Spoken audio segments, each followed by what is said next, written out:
Simple present tense, simple present tense.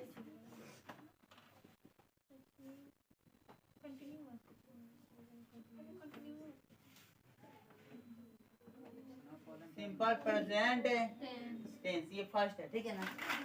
बताइए बउआ, tense का मतलब ये होता है subject plus verb plus object, subject plus verb plus object. Tense का अर्थ ही क्या होता है? Subject plus verb plus object. ये टेंस ही होगा। अगर टेंस आएगा तो ये तीनों आएगा, नहीं तो नहीं आएगा, कोई दिक्कत। लेकिन ये कोई टेंस है नहीं। बहुत बच्चे कहते हैं सिंपल प्रेजेंट है, लेकिन कोई सा टेंस नहीं। अगर इसमें हम लगा दिए वन तो ये क्या हो गया? प्रेजेंट। यहाँ पे सिंपल लगा ले तो सिंपल प्रेजेंट हो जाएगा। कौन सा? Simple present tense. वन लगाने से क्या हो जाता है? Present tense. कौन सा? अगर यहाँ पे टू लगाते हैं तो पास्ट क्या हो जाता है? पास्ट। अगर यहाँ पे थ्री लगाते हैं तो परफेक्ट क्या हो जाता है? परफेक्ट। अगर यहाँ पे फोर लगा दे तो कॉन्टिन्यूअस। यहाँ पे फाइव लगा दे तो प्रेजेंट। कोई दिक्कत? यहाँ तक समझने में कोई दिक्कत नहीं है। यहाँ पे आपको V1 दिख जाएगा, वो हो जाएगा प्रेजेंट। V5 दिख जाएगा। आपको दिखा दो गो, एक subject plus verb plus object. इसमें अगर 5 भी लगाया हुआ है, दोनों क्या है? प्रेजेंट है। तो दोनों को मिला के एक तीसरा बनाया गया जो एकदम शॉर्ट है। ये दोनों को मिला के लिखता है सब्जेक्ट प्लस भी और 1 और 5, 1 और ये दोनों प्रेजेंट में आ जाएगा। हो जाएगा नहीं? इसी को कहते हैं सिंपल प्रेजेंट टेंस।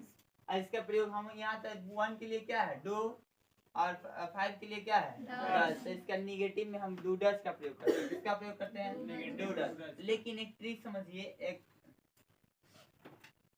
ट्रिक है, कहता है डू डज और डिड।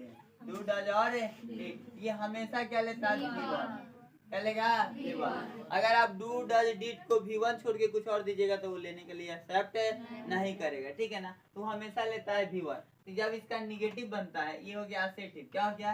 असेटिव। इसका जब निगेटिव बनाइएगा तो सब्जेक्ट प्लस हम जब डू के साथ लगाएंगे, यहाँ पे देखिए, यहाँ डू है ना, यहाँ पे डू के साथ हम नॉट लिखते हैं। क्या लिखते हैं? और निगेटिव के लिए क्या आता है? नॉट। तो नॉट लिखेंगे तो ये हो जाता है डोंट। क्या जाता है? डोंट। यहाँ पे डज है ना, हम डज के साथ क्या लगाते हैं? नॉट। क्या लगाते हैं? नॉट। हो जाता है डजेंट। क्या जाता है? डजेंट। यहाँ तक समझने में कोई दिक्कत नहीं है ना। डू के साथ हम नॉट लगाते हैं, डोंट हो गया। डज के साथ नॉट लगाता डजेंट हो गया। अब देखिए इसके आप निगेटिव आएगा तो निगेटिव तो लेगा, लेकिन निगेटिव ऐसे ही नहीं आता। आप मेन वर्ब के साथ कभी भी निगेटिव का प्रयोग नहीं कर सकते। आप एक नोट में लिख लीजिएगा कि मेन वर्ब के साथ कभी भी निगेटिव का प्रयोग नहीं होता है। यहाँ पे कौन सा वर्ब है? Main verb. कौन वर्ब है? Main verb. क्या इसमें एक्सिलरी दिख रहा है? हेल्पिंग वर्ब दिख रहा है? नहीं ना। हेल्पिंग वर्ब वही होता है जैसे आपको बता दें ना, 24 हेल्पिंग वर्ब होते हैं। कितने होते हैं? 24। Is, am, are, was, were, has, have, had, do, does, did. 11 को प्रिंसिपल हो गया। मॉडल्स 10 होते हैं, सेमी मॉडल्स 3 होते हैं, पूरे 24 होता है। वो 24 के साथ वो 24 जो आएगा वो प्रयोग किया जाता है किसके लिए? हेल्पिंग वर्ब के लिए। किसके लिए? हेल्पिंग वर्ब के लिए। तो यहाँ पे मेन वर्ब के साथ कभी भी निगेटिव का प्रयोग नहीं होता। अगर हम यहाँ पे लगा दे V1 और V5 प्लस नॉट और प्लस में ऑब्जेक्ट, प्लस में प्लस ऑब्जेक्ट, ये क्या हो जाएगा? गलत। गलत क्यों हुआ? क्योंकि मेन वर्ब के साथ क्या लगा हुआ? नॉट। अब मेन वर्ब के साथ कभी भी नॉट नहीं लगता। अब समझिए, तो मेन वर्ब के साथ नहीं लगेगा तो लगेगा तो जरूर, क्योंकि निगेटिव दिया है, निगेटिव सेंटेंस तो लगना चाहिए कि नहीं लगना चाहिए?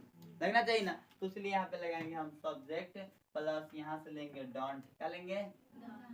डोंट। क्या ले लेंगे बुआ? डोंट। और यहाँ से लेंगे डजेंट। क्या ले लेंगे? यहाँ पे डजेंट क्या स्पेलिंग होती है?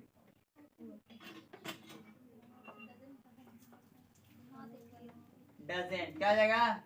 अब आपको हम बताएं कि डू और डज क्या कहता है कि हम V1 लेंगे। क्या लेंगे? V1। इसलिए V5 आएगा नहीं, तो यहाँ पे हो जाता है V1। क्या हो जाता है?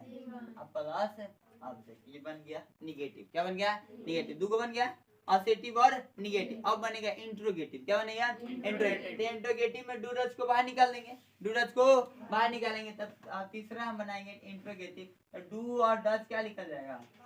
बाहर। अब प्लस में आ जाएगा, भीतर कौन हो जाएगा? सब्जेक्ट। सब्जेक्ट अंदर चला जाता है। अब प्लस में V1, क्योंकि डू डज है तो V1 ही लेगा। अब प्लस में ऑब्जेक्ट। यहाँ पे क्वेश्चन में फुल स्टॉप लगता है, ऐसे सब बनाएंगे तब सिखा देंगे, ठीक है ना। यहाँ तो कोई दिक्कत कोई दिक्कत नहीं ना। ये तीसरा बन गया इंट्रोगेटिव। अब इंट्रोगेटिव के साथ निगेटिव आता है, जिसमें कहेगा कि मैं खाता हूँ, मैं नहीं खाता हूँ, क्या मैं खाता हूँ, क्या मैं नहीं खाता हूँ। तो इसी के साथ डू डज के साथ ही तो नॉट लगेगा, क्योंकि मेन वर्ब के साथ हम नॉट नहीं लगा सकते हैं। तो यहाँ पे लगाइए डू, प्लस लगाएंगे नॉट से क्या हो जाएगा डोंट। यहाँ पे क्या हो जाएगा डजंट, क्या हो जाएगा। सब्जेक्ट है तो सब्जेक्ट, V1 है तो बोलिए कोई दिक्कत। 4 को बन गया ना, 4 को बन गया। अब 2 को बनता है WH का, किसका WH। एकदम WH बनाना एकदम आसान है। 5वां बनाना है आपको, WH लिख दीजिए। क्या लिख दीजिए WH। आप प्लस लिख के जो तीसरा है आपको उतार दीजिए। तीसरा वाला दिख रहा है ना बुआ, ये तीसरा वाला ब्लू कलर से, ब्लू कलर से उतार देते हैं, ठीक है ना। डू है, अब छोटा वाला भी डू दे सकते हो डी, कोई दिक्कत नहीं है। Plus subject plus V1 plus object बन गया ना। ये 5 बन गया, क्या बन गया 5। छठा बनाना एकदम आसान है। छठा आपको बनाना है, बस WH लगा दीजिए, प्लस भी लगा दीजिए। WH लगा के प्लस लगा दिए। ये ब्लैक से दिख रहा है नीचे वाला, ब्लैक से इसको हम क्या करेंगे यहाँ पे उतारेंगे, इसको हम उतारेंगे यहाँ पे, ठीक है ना। यहाँ पे उतार देंगे, हो जाएगा डजेंट, क्या जाएगा डजेंट, सॉरी डोंट, डजेंट। अब plus subject plus V1 plus बन गया 6 को बन गया। ये हो गया सिंपल प्रेजेंट टेंस खत्म। बोलिए कोई दिक्कत। आपको ये बनाने, हम यहाँ से इसको सिखाए बनाना है, इसको तो 6 को बना सकते हैं आप। उसके होता है present continuous tense. Present red वाला तो उगवे नहीं करता, दिखवे नहीं करेगा। प्रेजेंट कॉन्टिन्यूअस क्या होता है कंटिन्यूअस है बुआ, बात नहीं करो। देखिए अब कह रहा है प्रेजेंट कंटिन्यूअस। हम आपको सिखाए कंटिन्यूअस का मतलब सब्जेक्ट तो रहेगा बुआ, सब्जेक्ट रहेगा कि नहीं रहेगा। अब वर्ब रहेगा प्लस सब्जेक्ट रहेगा। हम बोले टेंस होगा तो ये तीनों होगा कि नहीं होगा, होगा कि नहीं होगा, होगा ना। आइए बताइए कंटिन्यूअस का मतलब क्या होता है बिफोर, क्या होता है बिफोर। तो यहाँ पे हम क्या लगाएंगे, यहाँ पे कोई दिक्कत। ये हो गया कंटिन्यूअस टेंस। कौन सा टेंस कंटिन्यूअस। लेकिन अब कहने का अर्थ यह है कि ये कह रहा है प्रेजेंट कंटिन्यूअस, लेकिन इसमें कहीं प्रेजेंट दिख रहा है। अब मान लीजिए कि हम यहाँ से मिटा दें, आपको हम बोले कि बोलिए बउआ ये कौन सा टेंस है, तो ये आप कहिएगा कंटिन्यूअस। क्या कहिएगा कंटिन्यूअस। लेकिन किसका कंटिन्यूअस है, प्रेजेंट का है कि परफेक्ट का, सॉरी पास्ट का है कि फ्यूचर का, आप बता सकते हैं। क्या किसी में है पावर की बता दिए, नहीं ना बता सकते हो, नहीं बता। क्यों नहीं बता सकते, क्योंकि कोई पहचान है नहीं है। जब तक आप बताइए कि कहेगा कि एक लड़की है, हमारे घर में एक लड़की है, नाम नहीं लेंगे तो क्या कोई बता सकता है कि किसकी लड़की है, किसके घर की है, नहीं ना बता सकते। इसका नाम लेंगे तब तो वही नाम लेने के लिए यहाँ पे हम देते हैं। हम आपको पहले ही बता चुके कि प्रेजेंट से हम दर्शाएं किसको ब्लू को, किसको ब्लू को। अब देखिए तो यहाँ पे हम लिखेंगे सब्जेक्ट का, क्या लिखेंगे सब्जेक्ट। और ये आप कंटिन्यूअस तो हम जाएंगे बिफोर में, कहाँ आ गए बिफोर। कंटिन्यूअस क्या आ गए, ब्लू से कौन कौन लिखा हुआ है इज एम आर। अब प्लस में कंटिन्यूअस से तो क्या हो जाएगा कंटिन्यूअस प्लस। अब आप बता सकते हैं कि आप किसका, आप बता देंगे कि नाम है रीमा सीमा, तो बता दीजिएगा ना किसकी बेटी है, समझाइए ना। उसी प्रकार से इज एम आर जब लग जाता है तब पता चल गया कि ये किसका है प्रेजेंट का, किसका प्रेजेंट का। तब हो गया ना प्रेजेंट कंटिन्यूअस टेंस। बोलिए कोई दिक्कत। टेंस को दर्शाता है सब्जेक्ट और ऑब्जेक्ट। कौन दर्शाता है सब्जेक्ट और ऑब्जेक्ट। ये दर्शाया प्रेजेंट को, किसको दिखाया प्रेजेंट को। बिफोर किसको दिखा रहा है कंटिन्यूअस को, किसको दिखा रहा है कंटिन्यूअस। तो हो गया प्रेजेंट कंटिन्यूअस टेंस। बोले कोई दिक्कत नहीं है ना, यहाँ तो समझ में आ रहा है बुआ। बस हम हिंदी से इंग्लिश से क्या है बनाए ना स्ट्रक्चर। क्या हम कोई रटुआ वाला है बुद्धि, आप रटने की कोई जरूरत नहीं, बस यहाँ से आप देख के बना सकते हैं। लेकिन ये याद होना चाहिए, ये याद होना चाहिए। अगर ये याद नहीं है तो बनना संभव नहीं है। अब देखिए अब हम इसका निगेटिव बनाएंगे तो एसेटिव हो गया। निगेटिव बनाने के लिए आपको इज के साथ नॉट लगाना सीखना होगा। इज के साथ नॉट हो जाएगा इजेंट, क्या हो जाता है इजेंट। आर के साथ आर के साथ नॉट लगाइए तो हो जाएगा आरेंट, क्या हो जाएगा आरेंट। और एम के साथ आप जब नॉट लगाते हैं ये बनता है, ये भी बन जाता है आरेंट। क्या बनता है आरेंट। तो इसलिए हम दो नहीं लिखते हैं, क्योंकि एक ही चीज दो बार लिखना अच्छा बात नहीं। बोलिए यहाँ तो कोई दिक्कत, जो भी समझा रहे सबको आ रहा है समझ में। कोई तुम लोग को आ रहा है कि नहीं आ रहा है, बोलिए नहीं आ रहा, तुमको आ रहा है हाँ नहीं आ रहा है, मतलब क्या दिक्कत है पूछो। नहीं समझ में आ रहा है? कॉन्टिन्यूअस समझ में आया है? कॉन्टिन्यूअस कहाँ से आया है? यहाँ से, है ना? कॉन्टिन्यूअस का मतलब क्या होता है? ये बोली कि आपको याद ही करना पड़ेगा, बोले ना। V1 का मतलब क्या होता है? प्रेजेंट। V2 मतलब पास्ट, V3 मतलब परफेक्ट, V4 मतलब कंटिन्यूअस, V5 मतलब प्रेजेंट। ये आपको याद करना पड़ेगा, एकदम आंख मूंद के याद कर लीजिए। इंग्लिश का सबसे इंपॉर्टेंट चीज है, ठीक है ना? और जब तक टेंस नहीं आएगा, वॉइस नहीं बनेगा, नरेशन नहीं बनेगा, प्रीपोजिशन आपको समझ में नहीं आएगा, बहुत सारा चीजें नहीं बनेगा। और टेंस सीखने के लिए स्ट्रक्चर सीखना होगा, स्ट्रक्चर सीखने के लिए वर्ब सीखना होगा, ठीक है ना? ये वर्ब आपको याद होना ही चाहिए। तो ये क्या कह रहा है कि प्रेजेंट कंटिन्यूअस टेंस। हम बोले कि टेंस का मतलब होता है subject plus verb plus object, और V4 लगाने से किसको दर्शा रहा है? कंटिन्यूअस को। किसको दर्शा रहा है? कंटिन्यूअस को। लेकिन किसका कंटिन्यूअस है पता चल रहा है? नहीं ना पता चला है। तो उसी को कंटिन्यूअस को बताने के लिए हम क्या लिखे? इज एम आर, यहाँ पे पहले लिखा हुआ है is am are was were. ये वाज वर जो है ये किसको दर्शाता है? पास्ट को। किसको दर्शाता है? पास्ट। ये किसको दर्शाता है? प्रेजेंट को। किसको दर्शाता है? प्रेजेंट को। तो यहाँ पे क्या कह रहा था? प्रेजेंट, इसलिए हम क्या लिए हैं?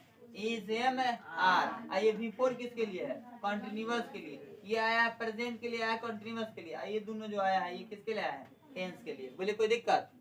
ठीक है ना? तो यहाँ पे आपको ये पहले याद करना पड़ेगा। अब इसका देखिए 6 को बनाना कितना आसान है। इसका देखिए सब्जेक्ट का सब्जेक्ट हो जाएगा, इज के साथ जगह पे क्या हो जाएगा? इजेंट। क्या हो जाएगा? आर के जगह पे क्या हो जाएगा? आरेंट। आई एम के जगह पर भी क्या हो जाएगा? आरेंट। दो को भी लिख सकते हैं। अब V4 प्लस है। अब देख बन गया ना दूसरा? दूसरा बन गया। तीसरा बनाना और आसान है, ये वाला को उतार दीजिए यहाँ पे। वीडियो में ना इज, अपना काम करो ना। Is am are plus subject के अंदर चला जाएगा, प्लस भर plus other word. Other word कहिए चाहे ऑब्जेक्ट कहिए, कोई दिक्कत है? 4 को बन गया ना? 3 को बन गया ना? चौथा इसको उतार दीजिए बाहर। Isn't, aren't, aren't plus subject plus V4 plus object. बन गया ना? और पांचवा बनाना आपको एकदम आसान है। इसमें क्या लगा दीजिए? इसमें ही WH लगा दीजिए। पांचवा हो गया, इसमें WH लगा दीजिएगा तो इकट्ठा हो जाएगा, बन गया। बोले यहाँ तो कोई दिक्कत नहीं है ना? है तुम लोग को आ रहा है समझ में? आप परफेक्ट की ओर चलेंगे। किसकी ओर? परफेक्ट की ओर।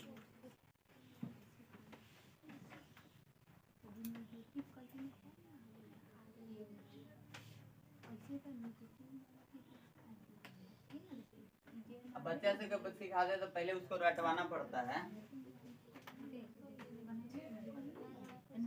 देखिए बहुत बहुत ज्यादा चीजों सीखने के लिए आपको क्या करना, कुछ चीजों को याद करना पड़ता है। जैसे ही बिना याद कर ले कोई आप सीख नहीं सकते टेंस को, ठीक ना? इसलिए आपको याद करना पड़ेगा।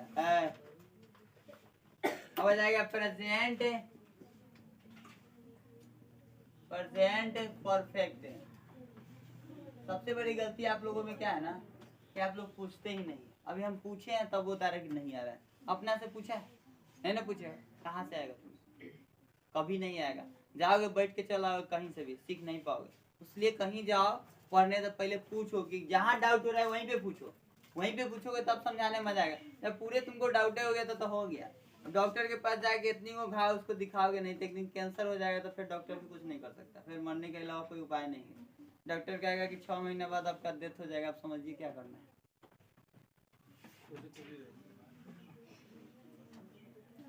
चलिए प्रेजेंट परफेक्ट टेंस हम बताया हुआ है कि टेंस का मतलब ही क्या होता है? Subject plus verb plus. यह टेंस का अर्थ हो गया। हो गया ना? हो गया ना? अब ये किसको हमको दर्शाना है? अभी यहाँ से देखेंगे। पहले परफेक्ट को दर्शाना है। किसको दर्शाना है? परफेक्ट। हम आएंगे परफेक्ट के पास। परफेक्ट यहाँ है कि नहीं है? तो परफेक्ट में क्या लगा हुआ है? ये आपको दिमाग में रखना होगा। अभी हम आपको दिखा रहे हैं लेकिन आपको याद करना होगा कि परफेक्ट का मतलब क्या होता है? V3। यहाँ पे हम क्या लिखेंगे? तो क्या ये दिख रहा है कि ये प्रेजेंट का है? कहीं है? नहीं ना? तो प्रेजेंट को दिखाने के लिए हम क्या लगाएंगे यहाँ पे?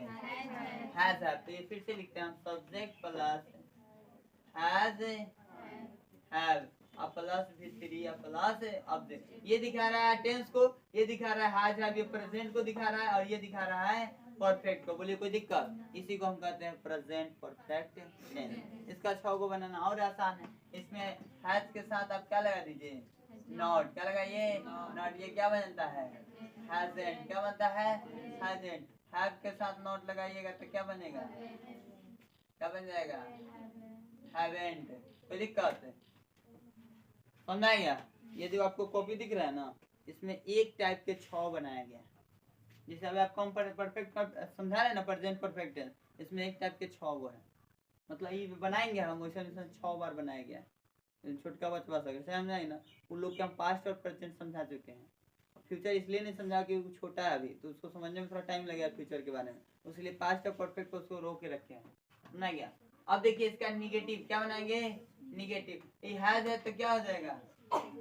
हैजंट। क्या हो जाएगा? हैजंट। ये हैव है तो क्या हो जाएगा? हैवेंट। अब प्लस में भी 3 प्लस में ऑब्जेक्ट। दूसरा बन गया ना बुआ। तीसरा बनाने के लिए आपको इसको क्या करना है? बाहर निकाल देना है। क्या करना है? हैव को बाहर निकाल दीजिए। सॉरी, पहले हैव है प्लस सब्जेक्ट प्लस भी 3 प्लस ऑब्जेक्ट। फिर इसका निगेटिव वाला को बाहर निकाल देंगे।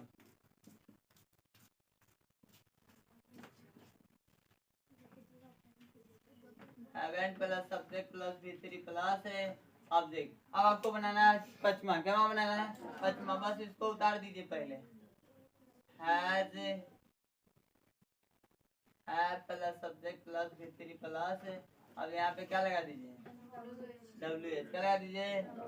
यहाँ पे इसको उतार दीजिए।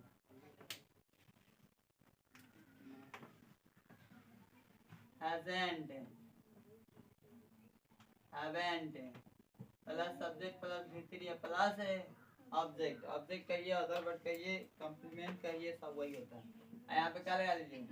बन गया 6 को। 6 को बन गया कि नहीं बन गया? अब ये WH का अर्थ क्या होता है ये भी समझ लीजिए। WH का अर्थ होता है वाई। यहाँ पे क्यों, वाट, हाउ। ये 4-5 का प्रयोग किया जाता है। वेन। क्या जाएगा? वेन। वेयर। क्या जाएगा? वेयर। समझा गया? ये 4-5 बात है, इसलिए सब सिर्फ WH का परिवार लिख दिया जाता। हो गया। ये हो गया परफेक्ट का। किसका? परफेक्ट का। प्रेजेंट परफेक्ट टेंस ये दर्शा रहा है प्रेजेंट को, ये दर्शा रहा है परफेक्ट को, ये दोनों दर्शा रहा है